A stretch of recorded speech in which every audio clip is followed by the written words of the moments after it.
I never received it, that's all I said. One sentence, 3 words, spoken just loud enough to cut through the clinking champagne glasses and the overly loud jazz music blasting from the rooftop speakers. My name is Christopher Carlson. I'm 48 years old, and I've been building corporate IT systems for over 20 years. 8 of those were in the Navy doing cybersecurity for submarine communications. You learn patience underwater. You learn that every system has a weakness, and every weakness has a solution. Most importantly, you learn to think 3 moves ahead. Our CEO, Anthony Palmer, a man who uses too much hair gel and too few ethics, had just raised his glass to me. Well, to Chris, which is what he calls me when he's pretending to know his employees. To Chris, he beamed, looking out at the crowd like a game show host. He hit every security milestone this quarter and earned himself that fat $35,000 bonus. Cheers! Applause followed. Laughter. I even heard someone from sales yell, "Buy us all drinks, Chris!" I didn't laugh. I didn't raise my glass. I just looked up at Tony from across the terrace, met his gaze, and said those 3 words. I never received it. And that's when the party died. It didn't collapse exactly.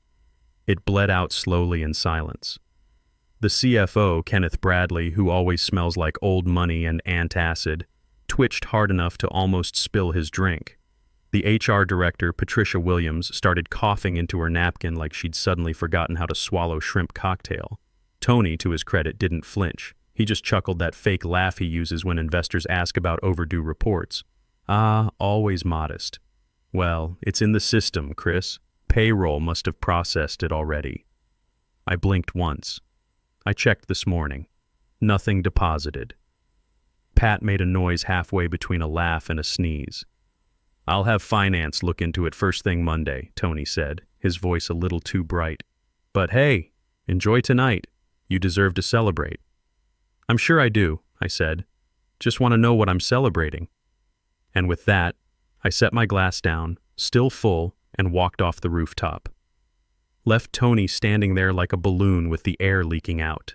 Listen, I didn't cry in the elevator. I didn't scream into my steering wheel or fire off an angry email. In the Navy, they teach you emotional discipline. Panic kills missions. Anger clouds judgment. So I just drove home to my empty house. My daughter Emma's at college now, made myself a grilled cheese, and opened my laptop. Emma had called earlier that week, stressed about her sophomore year tuition payment. "Dad, the bursar's office is asking about the balance. I thought we were covered." "We are, sweetheart," I'd told her. "Just waiting on my quarterly bonus to clear. Should be any day now." That $35,000 wasn't just my bonus. It was Emma's spring semester. It was the promise I'd made to her mother before the divorce that our daughter would graduate debt-free. It was 20 years of nights and weekends building systems that kept this company profitable. So when I opened that laptop, I wasn't just angry, I was calculating. I started pulling files. Because here's the thing, I wasn't confused, I wasn't even shocked, I was prepared. 3 months ago, I'd asked for a copy of my original employment contract for tax purposes, I said. Legal sent it over without a second thought. I saved it in a folder titled, "In Case They Get Stupid." That folder had 27 other documents in it. Vendor invoices I'd flagged, internal memos I wasn't supposed to see, a PDF from 2 years ago titled Bonus Allocations, Executive Discretion, a spreadsheet showing budget reallocations that just happened to divert $35,000 from my department to miscellaneous development, approved by Tony himself. And my personal favorite, a screenshot of a Slack message where Ken asked if it was okay to defer Chris's Q4 bonus to cover Vail expenses. Vail, the executive ski retreat, the one I wasn't invited to. The one with the $22,000 hotel invoice, spa receipts labeled client engagement, and 4 dinners for 2 charged under mentorship sessions. I could have laughed if I weren't so utterly done. See, I didn't get where I am by being loud. I'm not the one who bangs on tables or leads motivational chants. I'm the one who fixes things quietly, efficiently, without drama. In submarine warfare, the loudest boat is the dead boat. And when people like Tony forget that quiet doesn't mean powerless, well, that's when things start to break. I sent 1 email before I went to bed, just 1. No attachments, no explanations, just the subject line. Clause 7.4, Notice of Invocation. To be clear, I wrote that clause myself 3 years ago. Slipped it into my contract after watching too many old boys get handshakes and handouts for projects I delivered. HR never read it. Legal skimmed it. Tony signed it during a budget crisis while scarfing pad thai on a Zoom call. Clause 7.4. Failure to disperse performance bonus within 7 calendar days of confirmed milestone completion entitles the employee to initiate proprietary protection protocols without further notice. They'd forgotten about it. I hadn't. The Navy taught me something else. Always have an exit strategy. Always know where the life rafts are. Always have backup plans for your backup plans. They were about to learn why submarine crews don't mess with the sonar operator. Monday morning smelled like panic and burnt coffee, not that anyone would admit it. On the surface, the office was its usual beige purgatory. People walked briskly. Phones rang with exaggerated urgency. Keyboards clicked with the desperate rhythm of workers pretending everything was normal. But beneath the fluorescent hum, something had shifted. I could feel it like a change in water pressure when you're 200 feet down. The submarine taught me to read atmospheric tension. Right now, the pressure was building. By 9:12 a.m., Pat from HR had already stopped by my desk twice under the guise of just checking in. She looked like she hadn't slept, dark circles under her eyes, coffee cup trembling slightly in her hands. "Hey, Chris," she said, too cheerful. "So weird about the bonus thing Friday night. Probably just payroll being slow, right? You know how Ken's team is with the systems." I didn't even bother looking up from my screen. I was reviewing network logs, same as any other Monday. Sure. Probably. I mean, these things happen. Technology glitches. I'm sure it'll sort itself out. Still didn't look up. I'm sure it will. She hovered for another 30 seconds, clearly wanting me to say more. When I didn't, she drifted away like smoke. At 9:47 a.m., I noticed something interesting. 3 different junior developers had tried to access the vendor payment automation system I'd built. All 3 got error messages, authentication failures. The overnight protocols were working perfectly. Kevin from Accounts Payable walked by my cube at 10:01 a.m. He stopped, pretended to check his phone, then casually said, "Hey Chris, you didn't change any system passwords recently, did you? Some of the automated processes seem to be acting up." "Nope," I said. "Haven't changed anything," which was technically true. I hadn't changed anything. I just activated the dormant security protocols I'd embedded 3 years ago. At 10:03 a.m., I got the email I'd been waiting for. Subject line, "Contract Review. Urgent from Elizabeth Foster, Lead Counsel. She asked me to join a legal review meeting at 10:30 sharp. Small conference room, just her and me. No need to bring anything," the email said, so I brought everything. The walk to the legal department felt like walking to the bridge during a silent running drill. Every face I passed looked tense, uncertain. Word was spreading through the office like sonar pings. Something was wrong with the systems. Something was wrong with payroll. Something was wrong, and nobody could figure out what. The room smelled like lemon cleaner and fear. Liz was already seated when I arrived, fingers pressed together like she was trying to physically hold her thoughts in place. She didn't offer me coffee. She didn't smile. Her usually perfect blonde hair looked like she'd been running her fingers through it. She held a printed copy of my contract in her lap, pages slightly creased, one pink post-it marking page 7. I sat, set my leather folder on the table, and waited. In submarine ops, silence is a weapon. Let the other person fill the vacuum. They'll tell you everything you need to know. "Chris," she cleared her throat, "have you ever exercised Clause 7.4 before?" "No," I said, "but the clause is valid. Signed, countersigned, time-stamped. You'll find the backup in the contract repository. Document hash Charlie 746B. She blinked. I continued. "It was added as a condition of continued employment during the 2020 Q3 restructuring. I wrote it myself, ran it past outside counsel, and sent it to legal for incorporation."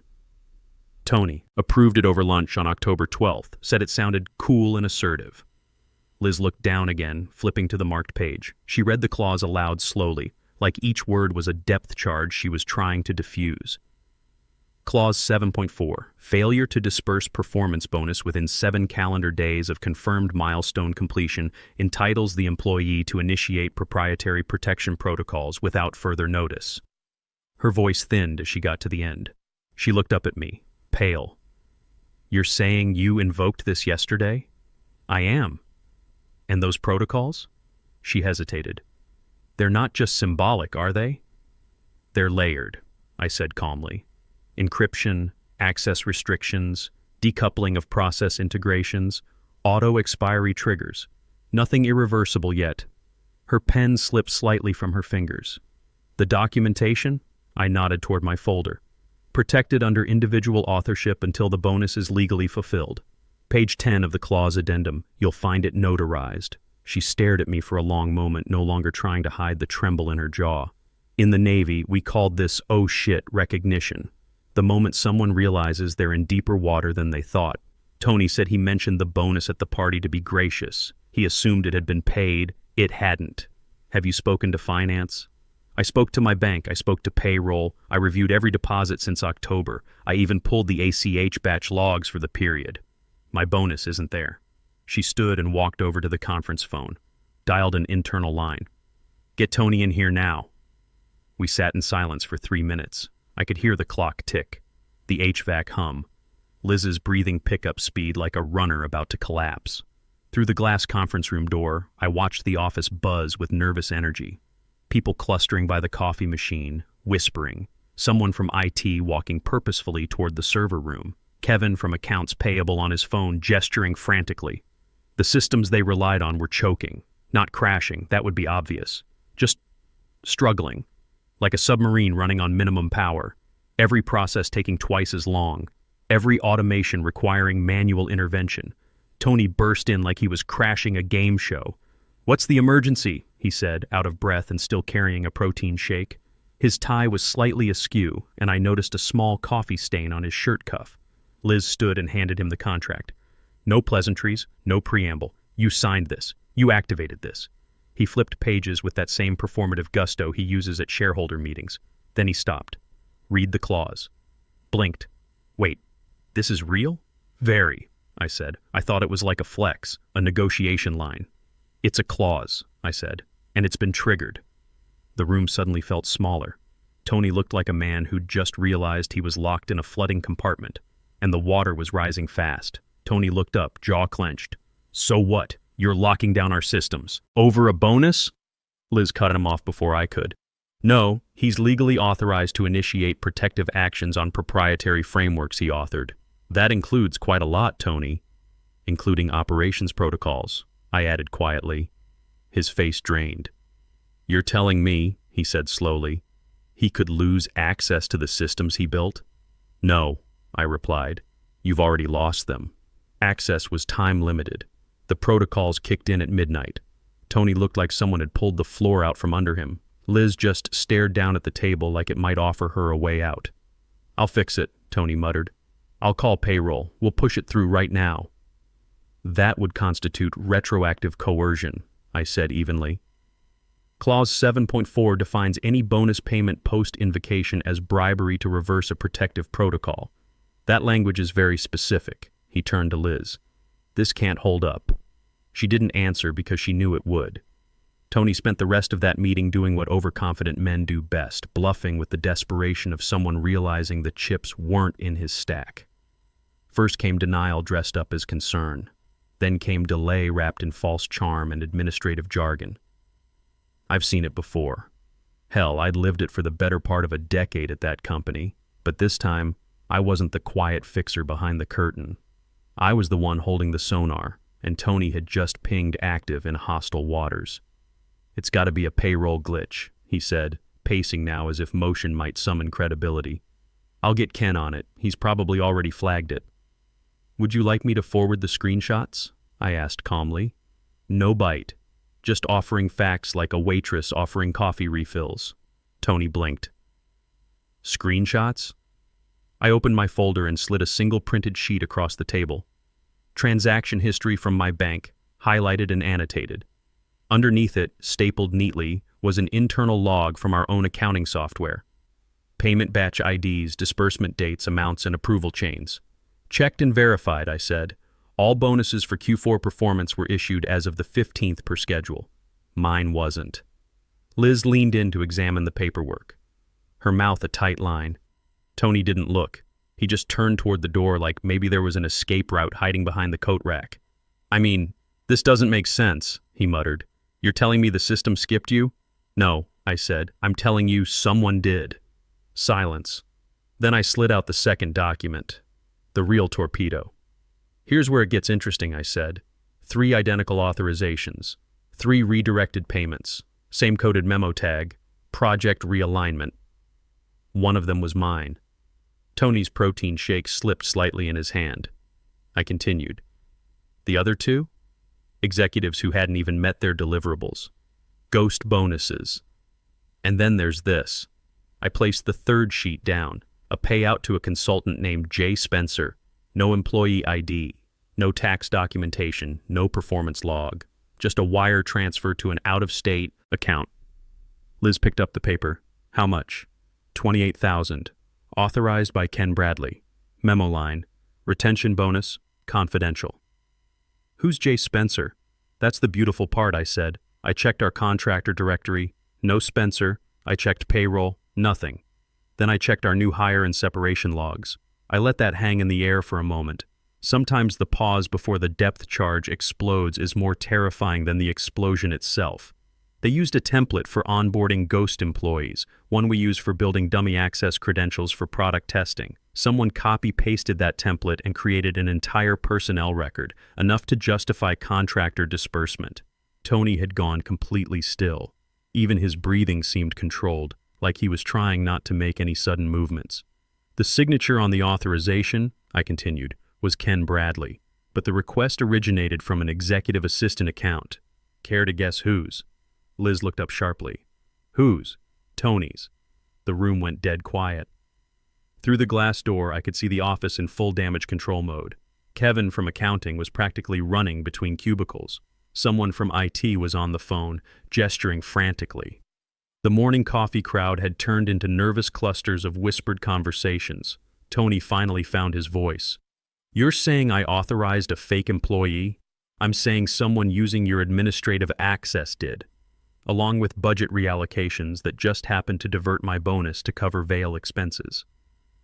I slid out the final document, including spa receipts labeled client engagement and 4 dinners for 2 charged under mentorship sessions. The Slack screenshot hit the table like a war crimes tribunal exhibit. Ken's message to Tony. "Can we defer Chris's Q4 bonus to cover Vail? Her bonus covers the last villa. I'll handle spin if she asks." Tony's response, a thumbs up emoji. Timestamp. 2 days after I'd hit my final Q4 milestone. 2 days after I'd earned what they stole. Liz read it twice, then looked at Tony like he'd just confessed to killing her dog. "My God," she whispered. "What have you done?" But I wasn't done yet. In submarine warfare, you don't fire just one torpedo, you fire a spread. Multiple warheads, multiple angles, multiple points of impact. "I've been building an audit trail for 3 years, I said. Not because I was paranoid, but because I was experienced. Every vendor payment, every bonus authorization, every budget reallocation. All of it logged, time-stamped, and stored on an air-gapped drive. Tony finally looked directly at me. "What do you want?" "I don't want anything from you," I said. "I've already sent a preliminary report to the board's internal audit committee. Anonymous, of course. Just enough breadcrumbs to force someone's hand." Liz's phone started buzzing, then buzzing again and again. She glanced at the screen and went pale. "It's William Henderson, board member." "You might want to take that," I said, standing up. "Tell him I'll be available for questions." As I walked toward the door, Tony called after me. "Chris, we can work this out. We can make this right." I turned back one last time. "You had your chance to make it right. You chose Vail instead." And then I left them there, Tony drowning in his own incompetence, Liz frantically answering her phone, and somewhere in the distance the sound of a company's leadership about to implode. The hunt was on, and I'd already painted the target. Friday came like Judgment Day. By then, the office felt like a submarine taking on water. Emergency meetings behind closed doors, hushed phone calls, people avoiding eye contact in the hallways. Even the coffee machine seemed to be whispering. I got the call Thursday evening. William Henderson, external board member. A voice I hadn't heard in 3 years but still respected. "Christopher," he said. "No pleasantries, we need to talk." "I'm listening. Tomorrow. Boardroom, 9 o'clock a.m., sharp." Bring everything. I always do. That night, I called Emma. She was studying for midterms, stressed about her course load, worried about money.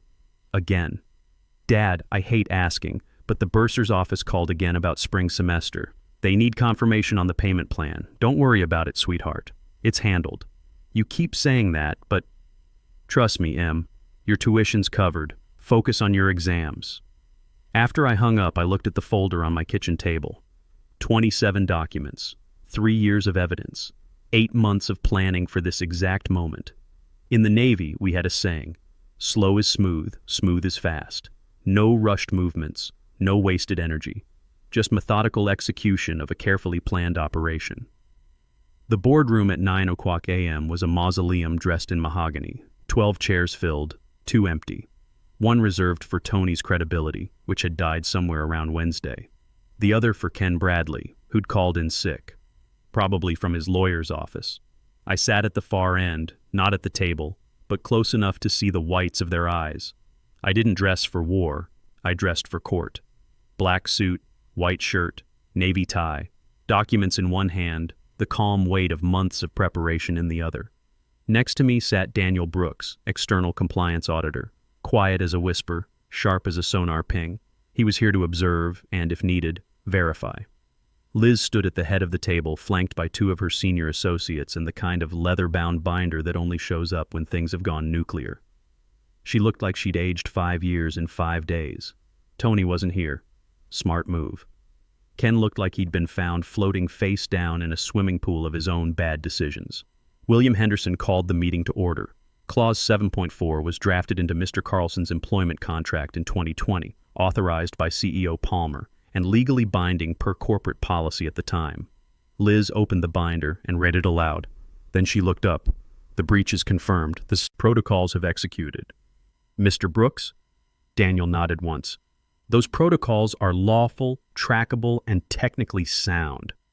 What does that mean in practice? Asked one board member, adjusting his glasses like maybe that would help him see a solution. It means your operation's backbone is watermarked, I said calmly. Every process I authored, scheduling systems, vendor automations, cross-department syncs, is traceable and currently locked under my licensing control. A murmur moved through the room like sonar pings bouncing off a hull breach. Watermarked as in digitally? Yes. I've embedded unique syntax markers in the logic strings of every proprietary model I built.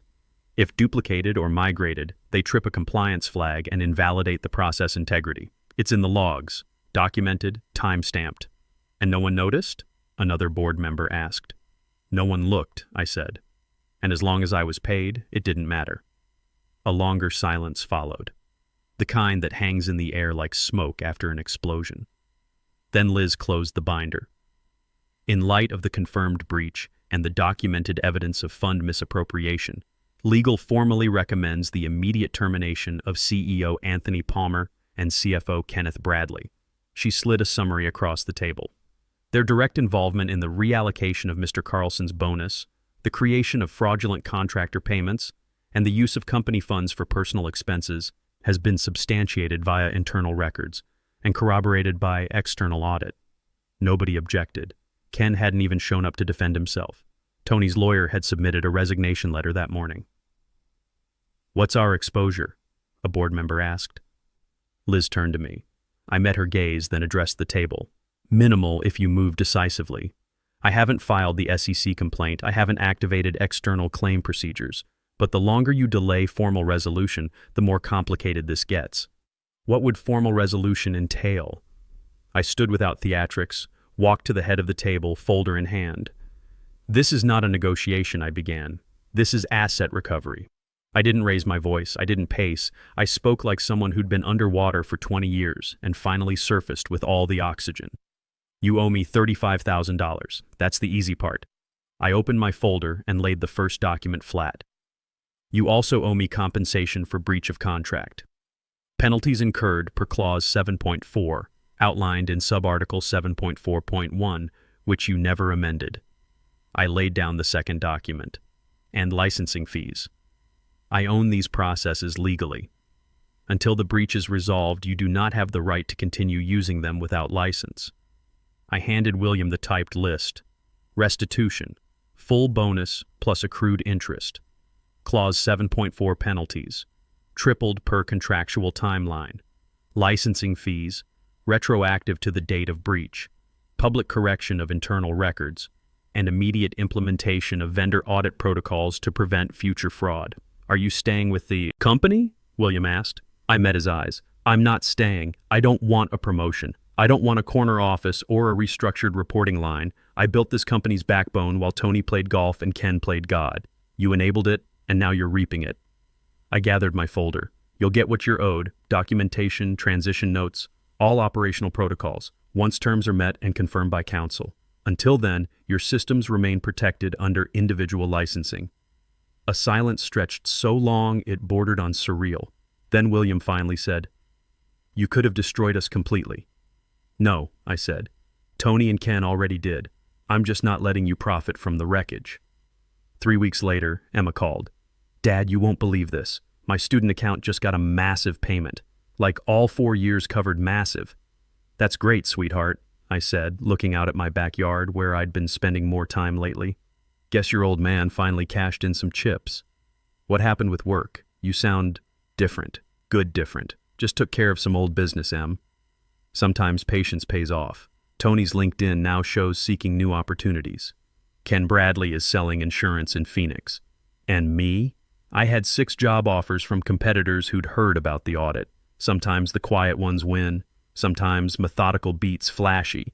And sometimes, just sometimes, the submarine surfaces when the enemy least expects it. But not today. Today, I'm just a father who kept his promise to his daughter. Mission accomplished.